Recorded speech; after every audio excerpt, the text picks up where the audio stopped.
বটতলায় খেলা করবে, আগে ওরা আমড়াতলায় খেলুক। ওই আমড়াতলায় পুঁতে দেবো, ওখান তার বেরোতে পারবে না। এখানে যাতে থাকে এখানে 1000 ভোটার হয়, এখানে 900 ভোটার আইএসএফ, এখানে কী করে আসবো? খেলবো। শওকত মোল্লার মতো নেতা আমড়াতলাতে আসতে ভয় করছে, আর এরাই তো চ্যাংছাবাল, এমনই ভাষায় আক্রমণ। ভাঙড়ের ছেলেরা সবসময় আইএসএফ সবসময় রেডি। ওইসব সওগাত বলো, ওইদুল বলো, কারো পরোয়া করে না। আইএসএফ প্রদর্শক এই মুহূর্তে দাঁড়াচ্ছি ভাঙড় বিধানসভা চালতাবেড়িয়া অঞ্চল। জানেন ইনকে একাধিক আইএসএফ কর্মী নেতারা এক জায়গায় হয়ে একত্রিত হয়ে তারা বার্তা দিচ্ছেন যে আমড়াতলা আগে খেলা বন্ধ করুক, তারপরে আমরা বটতলায় খেলবো। শওকত মোল্লার মতো নেতা আমড়াতলাতে আসতে ভয় করছে, আর এরাই তো চ্যাংছাবাল, এমনই ভাষায় আক্রমণ শওকত অনুগামীদের।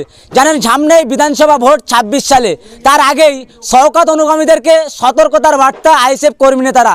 এই মুহূর্তে আমরা চালতাবেড়িয়া অঞ্চল একেবারে জানেন আইএসএফের নেতা একেবারে তৌফিক সাহেবের এলাকা, সেই এলাকাতে কিন্তু একেবারে ওইদুল এসে টিএমসি নেতা ওইদুল এসে কিন্তু বার্তা দিতে দেখা যায়। তার পাল্টা অ্যাকশন একেবারে আইএসএফের ঝান্ডা লাগিয়ে সেই এলাকাতেই কিন্তু তাদের পাল্টা হুঁশিয়ারি দিলেন শওকত অনুগামীদের। কি বলছেন আমাদের ক্যামেরার মুখোমুখি, দেখতে থাকুন বিস্তারিত খবর আইএসএফ বাংলার পর্দায়। বটতলায় খেলা করবে, আগে ওরা আমড়াতলায় খেলুক। ওই আমড়াতলায় পুঁতে দেবো, ওখান তার বেরোতে পারবে না।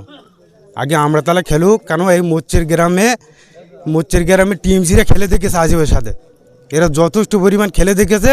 এগা জিরো ব্যালে কিচ্ছু নেই হাতে। তবে ওই দুলিরই আমরা দেখবো, ওই আমড়াতলায় খেলেই দেখবো। ও যদি দ্বিতীয়বার খেলতে আসে আমড়াতলায় আসুক, আমরা রেডি আছি। কি বার্তা দেবেন ভোটের আগে? একেবারে এ দল ও দল একেবারে হুমকির পর হুমকি, আইএসএফ কি দমানোর চেষ্টা না ভয় দেখানোর চেষ্টা, কোন বার্তা দেবেন আপনারা? আইএসএফকে দামানো যাবে না, ভয় দেখানো যাবে না। কেননা আইএসএফ ভাঙড়ে 100 টিএমসি 0, যেরকম আমাদের বুথি টিএমসি 0, কিন্তু এখানে এসে ওইদুল ভাষণ দিচ্ছে ওরা বটতলায় খেলবে। তা এখানকার যারা খেলোয়াড় তারা সব 0 হয়ে গেছে, তাকার খেলার ইচ্ছা নেই, তারা এমনি আউট। ও বাড়িতে দুটো একটা নেতা এসতেছে, তো ওদের দেখতে আমাদের টাইম লাগবে না। ওদের প্রয়োজনে একদিন ওই আমড়াতলায় গল্প হয়েছে, ওই আমড়াতলায় পুঁতে দেবো। এরা এতই হোড়াহুড়ি করছে, কি বার্তা দেবেন? আরাবুল কাইজারের মতো নেতারা তারা চুপ হয়ে গেছে, তাহলে কি শওকতের উস্কানিতে এরা এত মাতব্বাড়ি দিচ্ছে? কি বার্তা আপনার? এই গ্রামের তো ছেলে আপনারা, ওটা বলতে পারবো। ভাঙড়ের ছেলেরা সবসময় আইএসএফ সবসময় রেডি।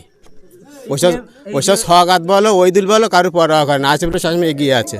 এই একেবারে যেখানে দাঁড়িয়েছেন এখানে দাঁড়িয়ে তারা বক্তব্য দিয়েছেন যে আমরা বটতলায় খেলবো, আমড়াতলা বাদ দিয়ে। কি ওর বলে ও দ্বিতীয়বার যে দেখেন ওই বক্তব্য দিয়েছে, ওর এখানে ছালর পুরো ছেড়ে গেল আমরা।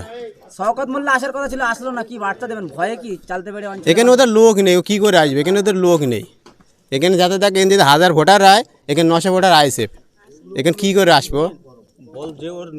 কি বার্তা দেবেন আগামী দিন? সামনে তো বিধানসভা ভোট 26-এ। আগামী বিধানসভা সামনে আমরা এখান থেকে পুরো টিএমসি নীল করে দেবো। আর শওকত মোল্লা বলছে ভাঙড়ে আইএসএফ এর কোনো অস্তিত্ব নেই। কি ও শুধু কথা, ও শুধু লোকের এসে উস্কানি ধরে কথা, ওসব করে আইএসএফ ছিল, সে কিছু মনে করে না। লড়াই থাকবে, জারি থাকবে। কোন অঞ্চল এটা? চালতাবেড়িয়া, চকমরিচা, 177 নম্বর।